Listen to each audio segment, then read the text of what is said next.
Good day once again. You are welcome to study session 7 of NSC 307, which will discuss protein as a macronutrient in the diet.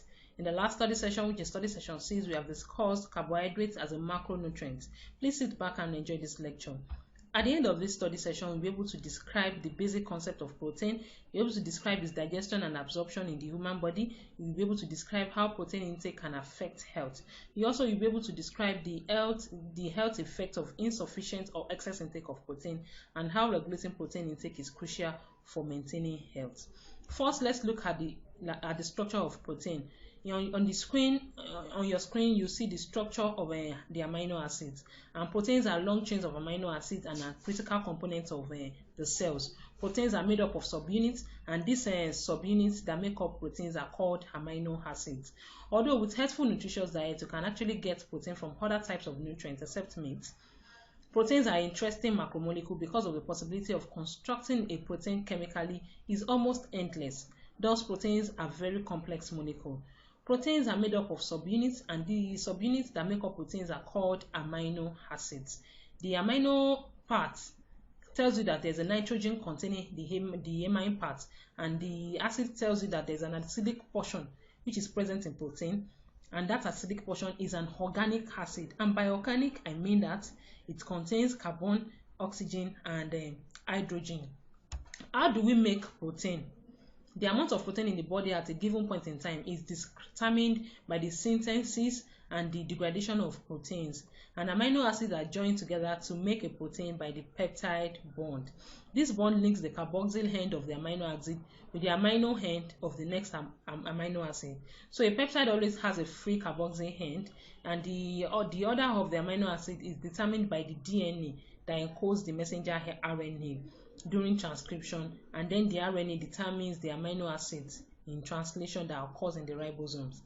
Proteins are made up of 20 different amino acids which can be combined in about 15,000 different combinations and lengths in the body. There are 9 amino acids that are considered to be essential amino acids because we cannot synthesize these amino acids, so we must get them from our diet, that is from our food. Hence, we make the non-essential amino acids by transferring an amino acid group from the essential amino acids during the process of transamination. If a protein has all 9 essential amino acids, it makes it complete. But if it does not, it makes it incomplete.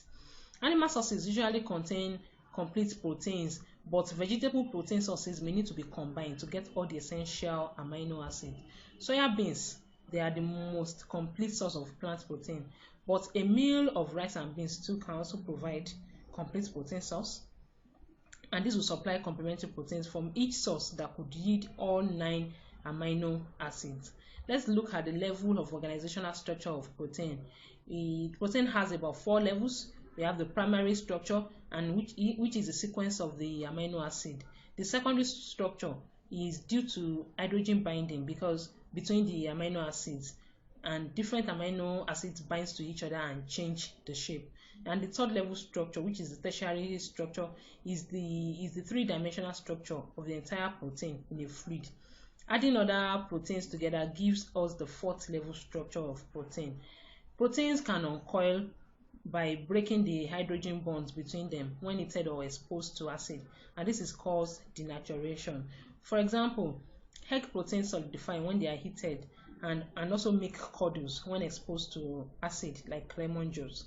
Denaturation does not change the primary structure of the protein, but it can alter the functions of the proteins, especially enzymes, because the specific structure of an enzyme is what enables it to catalyze a reaction. Looking at protein digestion and absorption, the digestion of protein starts in the stomach, and because the walls of the stomach secretes hydrochloric acid, where protein is denatured by the acid. Looking on your screen, you see the pathway of protein digestion, and in the mouth, proteins are liberated from the food by crushing and chewing. Proteins are denatured in the stomach by the acid and the protease pepsin, and start to break down proteins by hydrolysis. The hormone gastrin in the stomach is released in response to stomach stretch and increases pepsin and acid secretion in the stomach. In the small intestine, the pancreatic processes are secreted into the duodenum of the small intestine, and they start to break down the larger peptides into the smaller parts. Carboxypeptidases breaks down protein from the free carboxyl end, and then trypsin and chymotrypsin breaks down protein in the middle to expose free carboxyl ends.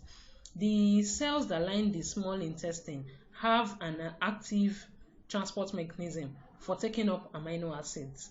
If a supplement high in one or a few amino acids is taken, then this can actually lead to amino acid deficiencies, because the added amino acids can compete for uptake and prevent the absorption of other amino acids. Protein digestion is normally very efficient, and virtually all of the protein that is eaten by an adult is fully digested to amino acid and absorbed. However, the digestive systems of newborn babies are somewhat less efficient, which has important functional implications. Mothers may contain antibodies, which are a type of protein important in providing immunity against infection.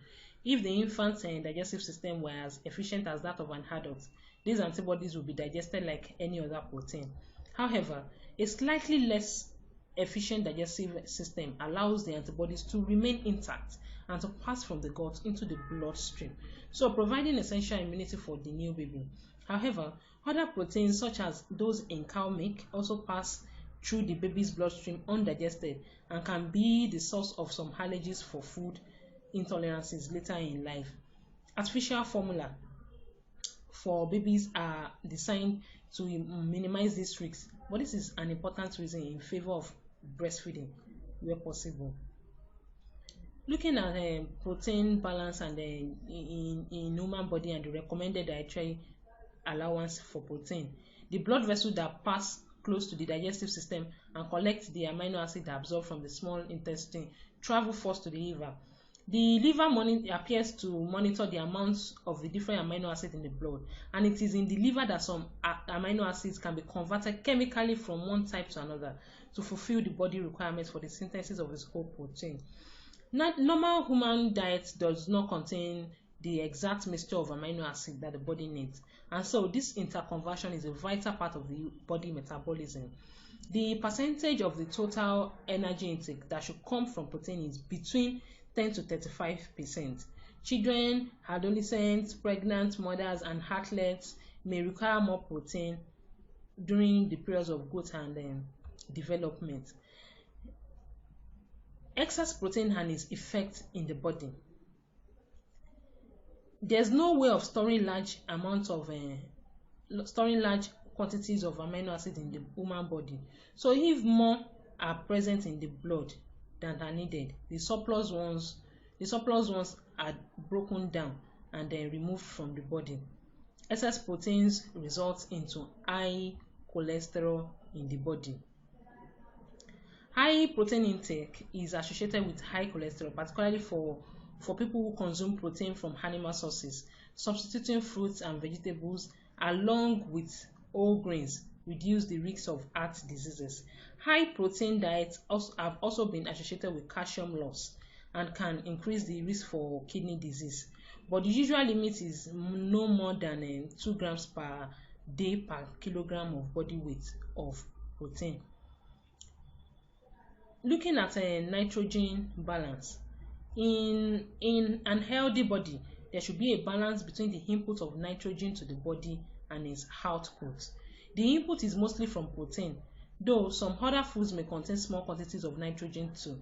The output of nitrogen is mainly in urine, with a little in the feces from undigested proteins from cells shed from the gut lining and from bacteria that live in the colon. Nitrogen is also lost from the body in the proteins of skin cells, which are continuously shed, and in hair and nails, which consist of protein keratin. And studies indicate that if there is no protein in the diet, 0.34 gram protein per kg of body mass is lost from the body each day. Protein energy malnutrition. If insufficient protein is present in the diet for the body's need, then the body starts to break down its own proteins. Since muscles contain large amounts of protein, the result of a low protein diet is muscle wasting. Individuals who have a poor appetite, perhaps due to some underlying medical condition, may also be short of protein, and muscle weakness is common. Muscle wasting is particularly hard to detect in obese patients, where the reduction in size of the muscle is not easily detectable beneath the layer of fat. In some parts of the world, many millions of people are short of protein in their diet, though they are probably short of other essential dietary components too, and this is not easy to identify the particular part that protein deficiency plays in their overall malnutrition. Protein energy malnutrition, which is PEM, is a condition where the diet of adults and children is lacking in a range of nutrients and overall food intake is too low for their bodily requirements. We have marasmus, which is a severe form of protein energy malnutrition and results from a long-term insufficiency in energy intake. It's a condition that is often seen in famines, although low-level marasmus can occur through a vulnerable population, with only the most severe cases being noticed. If no other source of energy is available, the protein in the body's muscle and organs is broken down to provide energy. The symptoms of this disease include loss of wasting of muscles, body develops loose folds of skins, ribs becomes prominent, and body growth and development slows down. Apart from marasmus, another type of protein energy malnutrition is kwashiorkor. Kwashiorkor is a protein deficiency in children, and it occurs when children are weaned from breast milk onto protein poor foods such as cassava or plantain. Repeated childhood infection and the lack of vitamins and minerals make the condition worse. Kwashiorkor can develop rapidly and cause a characteristic swollen belly. The characteristic feature of kwashiorkor include enlargement of liver due to water retention, growth stops, and there's severe liver damage. There's loss of weight and loss of pigmentation from the skin. The symptoms of kwashiorkor are that the hair becomes reddish and brown, legs becomes thin, and retardation of physical and mental growth. Then kwashiorkor can be prevented by eating a protein-rich diet that consists of milk, meat, granules, soya bean, jaggery, etc., and all these foods can cure these diseases. Thank you for listening. See you in the next slide. Bye for now.